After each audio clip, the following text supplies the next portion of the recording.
Welcome to this week's episode of Talking Therapy. Talking Therapy is the companion podcast to my YouTube series, In Therapy. In Therapy, we follow real-life people on their therapeutic journeys with me. Really, the mission behind the series is to break the stigmas around mental health, chronic illness, quite honestly, the fact we all struggle at times in our lives. And often, what makes those struggles worse is the fact that we don't talk about them.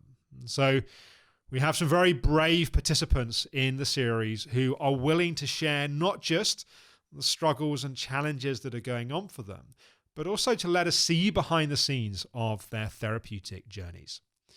And in this week's episode of Talking Therapy, we're doing something a little bit different. This is going to be a Christmas episode, which we're pre-recording to come out on Christmas Eve. Now, I was going to wear my Christmas jumper for those of you watching on YouTube. You'll be very disappointed to hear that I forgot. Maybe Oliver and Rachel did something clever in the edit. You can give me a Christmas hat or something like that. In this week's episodes, I'm going to talk a little bit about some top tips for getting through the festive season. I know for many people, the Christmas, New Year, holiday period can be challenging. So we're going to talk about that in a little bit. Before we come to that, in some ways as a prelude towards that, I want to talk a bit about how do you set boundaries? How do you take care of yourself when in relationship with other people?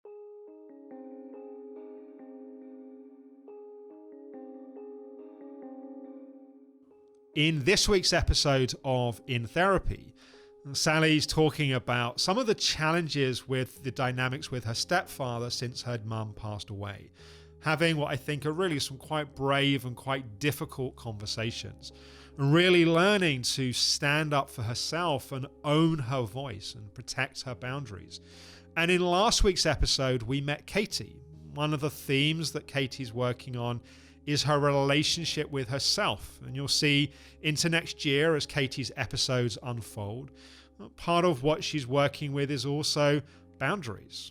How does she say yes to her, which sometimes means saying no to other people? So I wanted to talk a little bit about how do we set boundaries? How do we stand up for ourselves?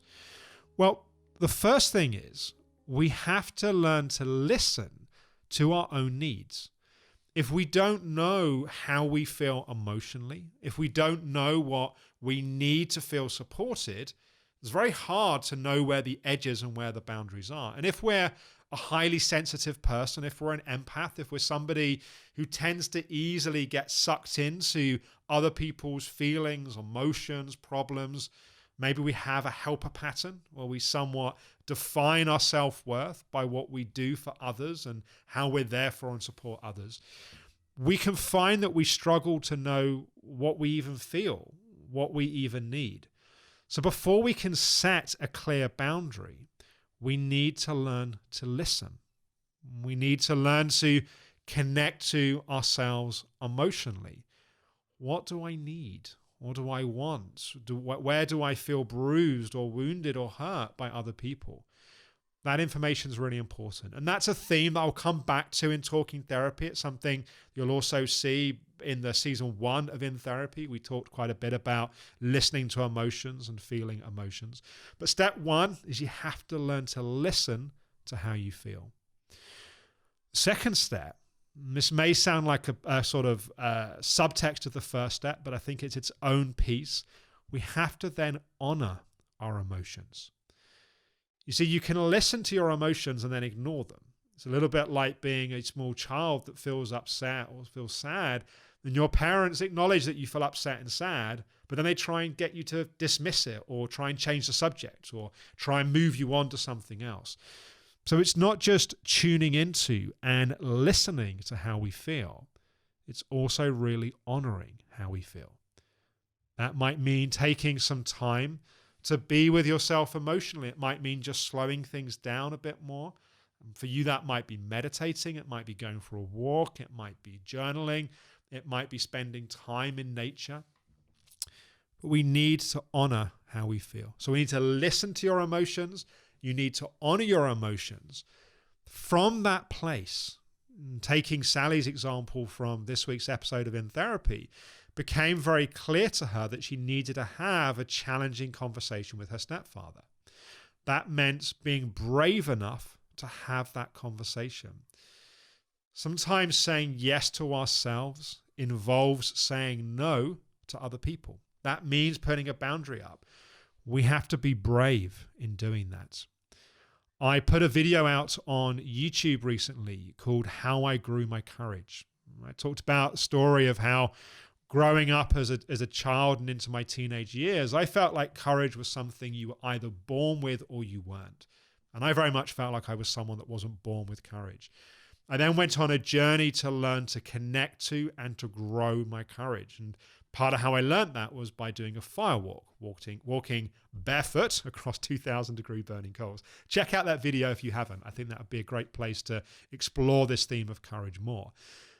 But ultimately, we have to have the courage to stand up for ourselves, to have those conversations that can be difficult. And there's a certain elegance and a certain skill with those conversations. It's a separate theme that I'm certainly we can explore more. If you'd like to hear more on that, let us know. We can explore more on that in the series. Some of the points I would just briefly make is pick your moments. Remember that when you're sharing how you feel with someone, it's not about shaming them or attacking them. We can speak our truth in a bold and brave and strong way without attacking and necessarily shaming somebody else. But ultimately, to set those boundaries, we have to speak how we feel and have the courage to do that. The next thing is we need to be consistent with those boundaries. It's a little bit like, and I'm reluctant, I'm going to talk about dog training, and I'm reluctant to talk about dog training because our dog is not the best trained dog. But the principle, the theory goes that if you don't want to have a dog being on your sofa, every time it gets on the sofa, you got to push it off the sofa. If sometimes when the dog's on the sofa, you sort of fancy a bit of a cuddle and you just can't be bothered, you send a very inconsistent and confusing message to your dog about not being on the sofa. Consistency is really important when it comes to boundaries.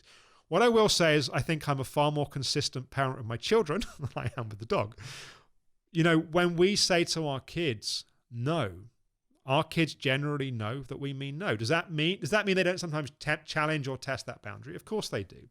But I remember a time a year or two ago being at the checkout in I think it was Danone, the sort of home furniture place. And we were at the checkout and my wife and I were there with all three of our kids. And there was a mother and I think there was a sort of 7-year-old or so son that was with her in front. And this son was nagging. You know how they do this thing at shops where they put the stuff that kids want and nag their parents for at the checkout.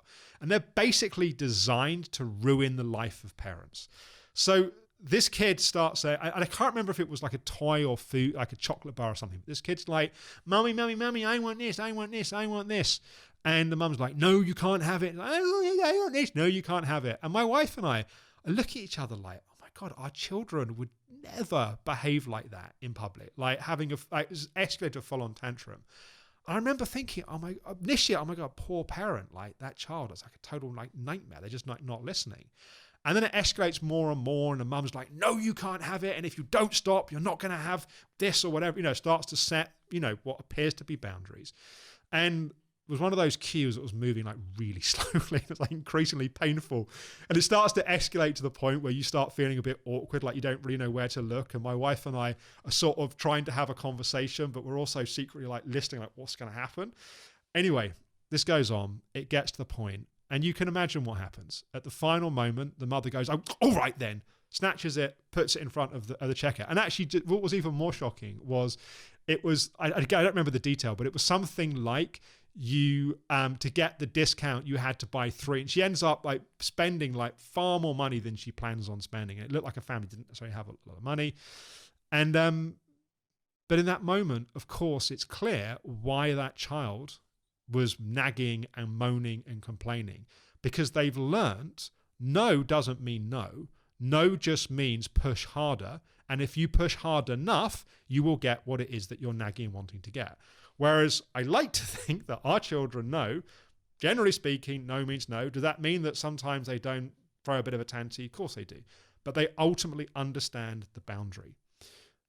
It's a long way of saying, if you want to put boundaries in place with people in your life where certain behaviors you've just said, it's just not okay for me when you speak to me in that way. You have to be consistent in defending that boundary. If you're not consistent in defending the boundary, just like the dog on the sofa or the child at the checkout, they basically learn that they can get away with it if they push enough, or they don't really know if you're going to stand up or not. So it's not just putting a boundary in place in the first place, it's being consistent in the defending and the protecting of that boundary.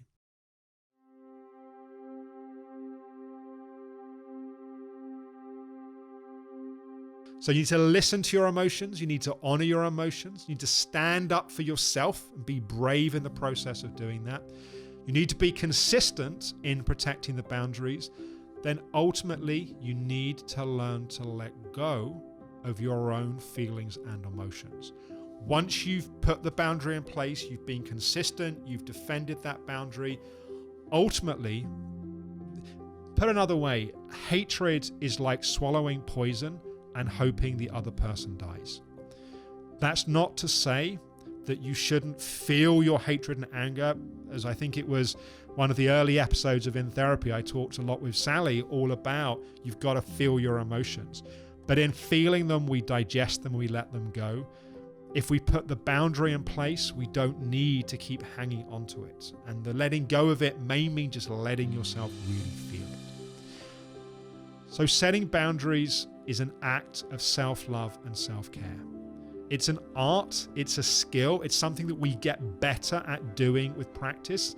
And sometimes it's a little bit like a pendulum that, let's say the pendulum's up there, and you want to swing that pendulum perhaps to a point of balance.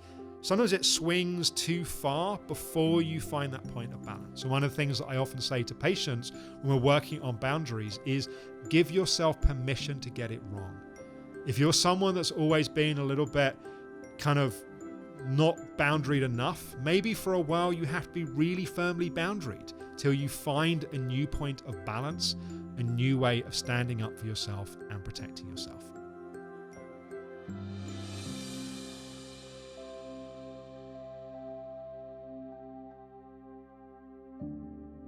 So with this episode coming out on Christmas Eve, firstly, for those of you that celebrate Christmas, I want to say Happy Christmas. But I also know that for many of us, Christmas can also be a challenging time. I know that before I met my wife, and we've spent 10 Christmases together since then, I, for a period of my life, used to dread Christmas, because if I was in a relationship with someone, which I was sometimes at Christmases, then that was fine. I had somewhere else to go. But at that time of my life, my own family situation felt quite toxic and not a place that I wanted to go at Christmas.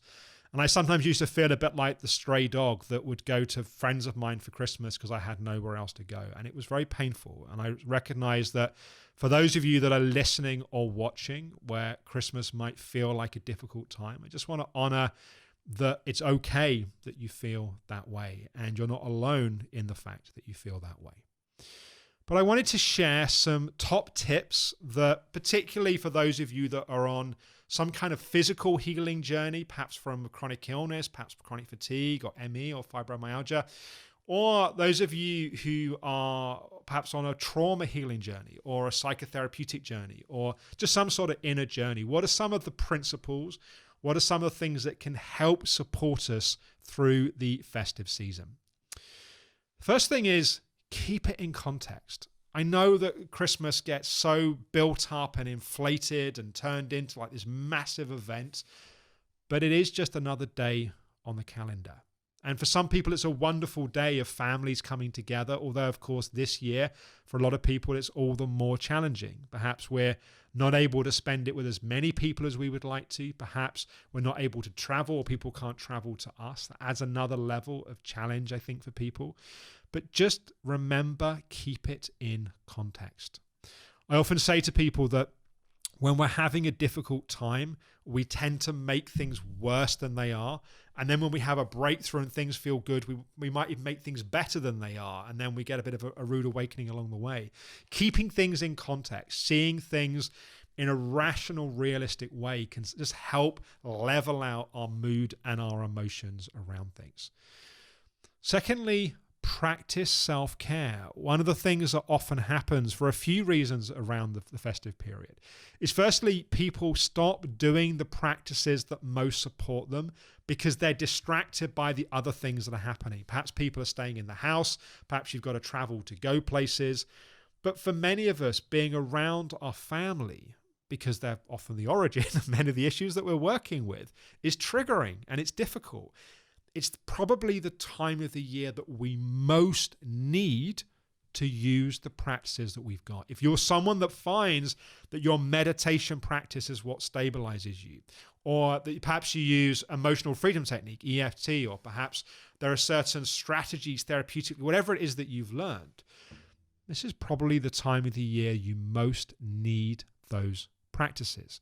The other reason why these things can go out the window is people think, well, I'm going to set new goals for January the 1st for the new year, and therefore I don't need to worry about it right now.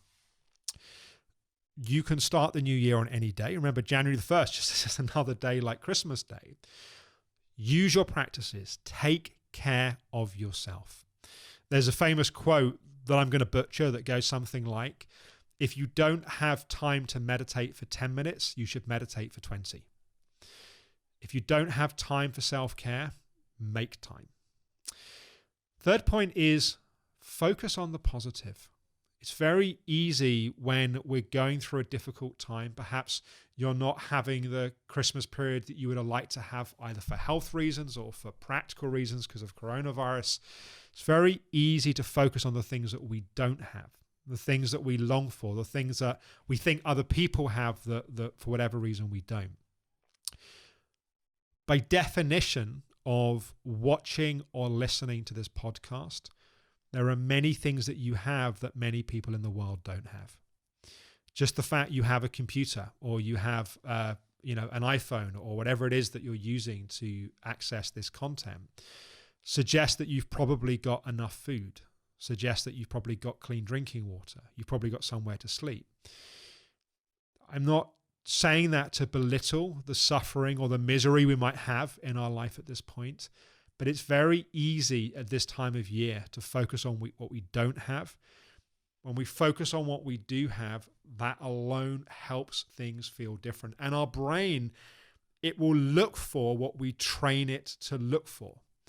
There's a part of our brain, I talked about this in the first episode of Talking Therapy, there's a part of our brain called our reticular activating system. And it's trained to look for patterns. This is where if we are expecting a baby, we see babies everywhere. If we decide we're going to get a new car, we start seeing that model of car everywhere.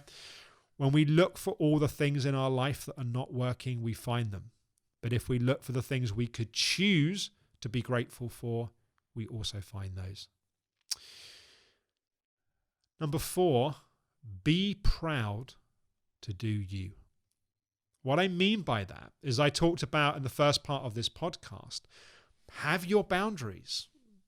Love and respect who it is that you are. If you're somebody that doesn't like drinking, I don't know, this is not a great example, but doesn't like drinking mulled wine. Every time you drink mulled wine, it gives you a headache. It doesn't feel good. But you feel like it's Christmas and I've got to fit in. I don't want to put anyone out. And you negate your own needs to appease and keep everyone else happy. You're basically saying that other people are more important than your needs. Do you. Be proud to do you. This is your Christmas. Give yourself the gift of what makes you feel good. And of course, do that in respect and in community of other people and what other people's wishes may be. Of course, there's a place for compromise. But be unapologetic about who you are. Don't squash who you are. Don't hide who you are just so you can fit in and be popular with other people. Because when you do that, it might be a little bit smoother and more harmonious, but you don't feel good. When we hide who we are to fit in, We don't feel connected because we're not there. We've left. We're trying to be something else. We don't feel connected. We don't feel nurtured. We don't feel supported by the contact that we have with other people. So keep it in context. It's just another day. Practice self-care. Focus on the positive. Be proud to do you. Finally, Christmas is about giving. I think one of the most satisfying things that we can do at Christmas is to focus on what we can do for others. And I want to put this in a very clear frame. I know there are many of you that probably are working on helper patterns where you've had a history of making everyone else's needs more important and neglecting your own needs. And maybe the very work you're doing right now is on boundaries and taking care of your own needs. That all said, remembering that the smallest actions, we don't have to burn ourselves out endlessly giving to others, but the small actions of kindness, the small actions of generosity, of sensitivity towards others, it doesn't just give someone else the gift, it also feels good to do. Remember, if you're struggling at Christmas, focusing on something kind, something thoughtful you can do for another is often a way of feeling better in ourselves. Keep the day in context. It's just another day. Practice self-care. Focus on the positive. Be proud to do you. And remember, Christmas, the festive season, is about giving. So thank you for following my various content this year. I've been really proud of what we've achieved with In Therapy this year, from some quite simple beginnings to, I think, the kind of raising of the production level in season 2. We're obviously filming a few months ahead, and I'm super excited as some of the episodes are going to be coming out early next year. For any of you that have subscribed to the channel, that have liked videos, commented on videos, sent us emails, been part of the Reset program, which, by the way, launches again in January, being part of the therapeutic coaching practitioner training, being part of the Optimum Health Clinic, thank you for being part of our communities. It's my sort of life's mission is about putting these ideas out there, and it means a great deal to me to have your support and to have you coming along on the journey with us.